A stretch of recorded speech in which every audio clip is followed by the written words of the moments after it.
Welcome to Shri Rajiv Gandhi IAS academy. Friends, இந்த வீடியோவில் October 26ஆம் தேதிக்கான கரண்ட் அஃபேர்ஸ் எல்லாமே பார்க்க போகிறோம். சரி, வாங்க பார்க்கலாம். ஃப்ரெண்ட்ஸ், இந்த வீடியோடைய நோட்ஸ் எல்லாமே கீழே பிடிஎஃப் டிஸ்கிரிப்ஷன் கொடுத்துருக்கோம். அதெல்லாமே கிளிக் பண்ணி டவுன்லோட் பண்ணிச்சிங்க. அப்புறம் நம்ம டெலிகிராம் குரூப்போட லிங்க்மே கீழே டிஸ்கிரிப்ஷன் கொடுத்துருக்கோம். அதிலேயுமே கிளிக் பண்ணி ஜாயின் பண்ணிங்க. நம்மளுடைய டெலிகிராம் குரூப்பில் கரண்ட் அஃபேர்ஸ் குவிசஸ் நடத்திட்டு வரோம். நீங்களுமே ஜாயின் பண்ணி அட்டன் பண்ணிக்கலாம். ஓகே, சரி வாங்க பார்க்கலாம். ஃபஸ்ட்டு, இந்தியாவின் முதல் தொங்கும் கண்ணாடி பாலம் எங்கு திறக்கப்பட உள்ளது? இதற்கான ஆன்சர் ரிஷிகேஷ். இப்போ நம்ம இந்தியாவில் முதல் முறையாக ஃபஸ்ட்டு கிளாஸ் சஸ்பென்ஷன் பிரிட்ஜ் ஒன்று அமைத்திருக்காங்க. இது வந்து இனிமேல் தான் திறக்க போகிறாங்க. இந்த பாலத்துடைய பேர் பஜ்ரங் சேது அப்படிங்கிறது தான். இதை உத்தரகாண்டில் ரிஷிகேஷ் அப்படிங்கிற இடத்துல தான் அமைத்திருக்காங்க. இது கங்கா நதியின் மேலே தான் அமைக்கப்பட்டிருக்கு. இது இந்த ஆண்டு டிசம்பர் மாதம் திறக்கப்படும் அப்படின்னு எதிர்பார்க்குறோம். இதுவே இந்தியாவுடைய முதல் கண்ணாடி பாலம் எது அப்படின்னா நம்ம கன்னியாகுமரியில் அமைத்திருக்காங்க. திருவள்ளுவர் சிலையும் விவேகானந்தர் பாறையும் இணைக்கிற மாதிரி இதை வந்து அமைத்திருந்தாங்க. அடுத்தது, இந்தியாவின் உயரிய அறிவியல் விருதான விஞ்ஞான் ரத்னா விருது 2025 யாருக்கு அறிவிக்கப்பட்டது? இதற்கான ஆன்சர் ஜெயந்த் நார்லிக்கர். இப்போ பார்த்தீங்க அப்படின்னா ராஷ்ட்ரிய விஞ்ஞான் புரஸ்கார் அப்படிங்கிற விருது, நமக்கு வந்து பத்ம விருதுகள் இருக்குல்ல, அதே மாதிரி அறிவியல் துறைக்காக உருவாக்கப்பட்ட விருதுகள் தான் இந்த ராஷ்ட்ரிய விஞ்ஞான் புரஸ்கார் விருது அப்படிங்கிறது தான். அதில் இருக்கிறதுலேயே ரொம்ப ரொம்ப முக்கியமான விருது விஞ்ஞான் ரத்னா விருது அப்படிங்கிறது.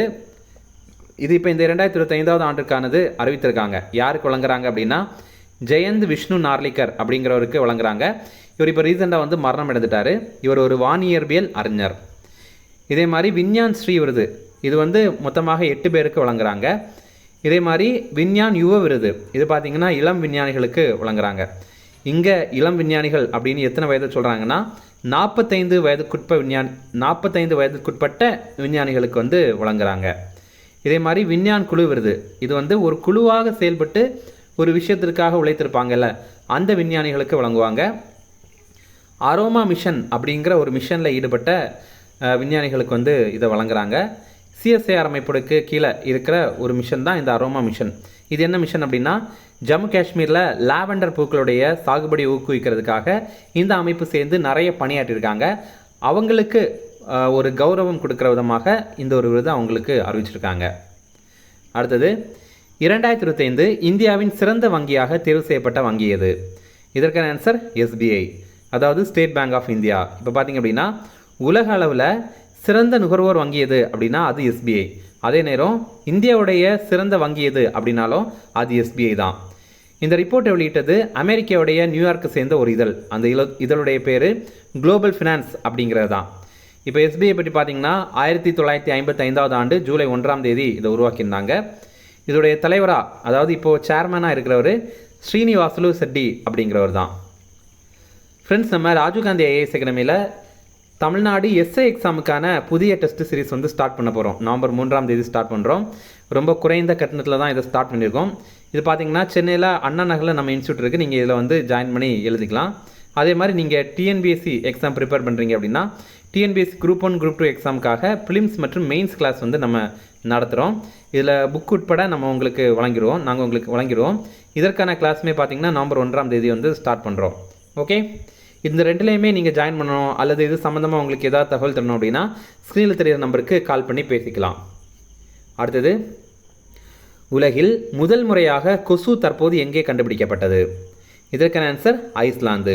இது வரைக்கும் பார்த்திங்க அப்படின்னா ஐஸ்லாந்து கொசு இல்லாத நாடாக தான் இருந்துச்சு. ஆனால் இப்போது 2 பெண் கொசுக்கள் மற்றும் ஒரு ஆண் கொசுவை கண்டுபிடித்திருக்காங்க. எதனால் இந்த மாதிரி கொசு வந்திருக்கு அப்படின்னா அளவுக்கு அதிகமான வெப்பம் தான் காரணம் அப்படின்னு சொல்கிறாங்க. தற்போது கொசு இல்லாத ஒரே இடமாக இருக்கிறது அண்டார்டிகா தான். இது வரைக்கும் பார்த்திங்கன்னா உலக அளவில் கொசு இல்லாத 2 இடங்கள் தான் இருந்துச்சு. ஒன்று அண்டார்டிகா, இன்னொன்று இந்த ஐஸ்லாந்து. இப்போ வந்து ஐஸ்லாந்துலேயும் கொசு இருக்குது அப்படிங்கிறத கண்டுபிடிச்சிருக்காங்க. அடுத்தது, பூமியின் 2வது நிலவின் பெயர் என்ன? இதற்கான ஆன்சர் 2025 PN7 அப்படிங்கிறது தான். அதாவது இப்போ பார்த்திங்கன்னா பூமிக்கு நம்ம நிலவு இருக்க மாதிரி இன்னொரு நிலவு இருக்குது அப்படிங்கிற மாதிரி கண்டுபிடிச்சிருக்காங்க. ஆனாலும் இது நிலவுனா நம்ம நிலவு மாதிரி இருக்காது, ஆனால் இது ஒரு விண்கல் மாதிரி இருக்கும் அப்படிங்கிறத சொல்கிறாங்க. இப்போது ரீசெண்டாக தான் ஆகஸ்ட் 29ஆம் தேதி இந்த பூமியுடைய 2வது நிலவை ஹவாய் விஞ்ஞானிகள் வந்து கண்டுபிடிச்சிருந்தாங்க.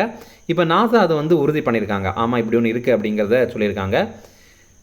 ஆனாலும் இது ஒரு தற்காலிக நிலவாக தான் இருக்கும். அதாவது 1960 தான் நம்ம இது வந்து இங்கே இருக்குது அப்படிங்கிற மாதிரி சொல்கிறாங்க. ஆனால் 2083 வரைக்கும் தான் இருக்கும். அதுக்கு அடுத்தது அதோடைய பாதையை விட்டு விலகி அது வேற ஒரு இடத்துக்கு போயிடும் அப்படின்ற மாதிரி கணித்து தெரிவிக்கிறாங்க. ஆனால் இதில் இன்னொரு விஷயம் பார்த்திங்கன்னா, இது நம்ம நிலவை போல் பூமியை சுற்றலை, ஆனால் பூமியை போலவே சூரியனை சுற்றி வருது அப்படின்னு சொல்கிறாங்க. இதோடைய அகலம் 62 அடி, நீளம் 98 அடி. அப்போ இதை வந்து நம்மளால் வெறும் கண்களால் பார்க்க முடியாது. ஆனால் இப்போது இந்த டெலஸ்கோப்லாம் இருக்குல்ல, அந்த மாதிரி கருவிகளை வைத்து நம்மளால் பார்க்க முடியும். அடுத்தது, இந்தியாவில் 2025 வடகிழக்கு பருவமழை காலத்தில் உருவான முதல் புயல் இது. இதற்கான ஆன்சர் மோந்தா புயல். இப்போ பார்த்தீங்கன்னா மோந்தா அப்படிங்கிற ஒரு புயல் உருவாக போகுது அப்படிங்கிறத நம்ம வந்து பார்த்துருந்தோம். இப்போது நமக்கு வந்து வடகிழக்கு பருவமழை காலம் வந்து ஆரம்பிச்சிருக்குல்ல, அப்போது இந்த டைமில் இந்தியாவில் முதல் முறையாக உருவாகிற புயல் வந்து இந்த மோந்தா புயல் தான். இந்த மோந்தா புயலுக்கு தாய்லாந்து தான் பேர் வைத்திருக்காங்க. மோந்தா இந்த சொல்லுக்கான பொருள் மணமிக்க மலர் அல்லது அழகான பூ அப்படிங்கிறது தான். இது சென்னையிலேருந்து 920 கிலோமீட்டர் தொலைவில் வங்காள விரிகுடாவில் அக்டோபர் 29ஆம் தேதி உருவாகும் அப்படின்ற மாதிரி தெரிவிக்கிறாங்க. இந்த புயல் பார்த்திங்கன்னா நாளைக்கு அல்லது நாளானைக்கு கூட உருவாகும் அப்படின்ற மாதிரி எதிர்பார்க்கப்படுது. ஆனால் அக்டோபர் 29ஆம் தேதிக்குள்ளாடி உருவாகிறோம் அப்படின்ற மாதிரி சொல்கிறாங்க. இது எங்கே கரையை கடக்கும் அப்படின்னா, ஆந்திராவுடைய மசிலிப்பட்டினம் கலிங்கப்பட்டினம் இருக்குல்ல, அதுக்கிடையில் காக்கிநாடாவில் தான் இது கரையை கடக்க போகுது. அப்போது காற்றுடைய வேகம் மணிக்கு 110 கிலோமீட்டராக இருக்கும் அப்படின்னு எதிர்பார்க்குறோம். இது நம்ம சென்னை இந்த மாதிரி சில பகுதிகளையும் தாக்குறதுக்கு கொஞ்சம் வாய்ப்பு இருக்குது. இங்கேயும் மழையெல்லாம் வர்றதுக்கு வாய்ப்பு இருக்குது. அடுத்தது, சத் பூஜை எந்த கடவுளுக்காக கொண்டாடப்படும் விழா? இதற்கான ஆன்சர் சூரிய கடவுள். பார்த்திங்க அப்படின்னா சத் பூஜை இது வந்து 4 நாட்கள் ஒரு திருவிழாவாக நடைபெறும். எங்கெல்லாம் இந்தியாவில் இதை கொண்டாடுறாங்க அப்படின்னா, நம்ம நார்த் இந்தியா இருக்கலாம் அந்த பகுதிகளில் தான் இதை கொண்டாடுறாங்க. பீகார், ஜார்க்கண்ட், உத்தரப்பிரதேஷ், மத்திய பிரதேஷ், அப்புறம் மேற்கு வங்காளம்லாம் இருக்குல்ல, அங்கே தான் இதை வந்து கொண்டாடுறாங்க.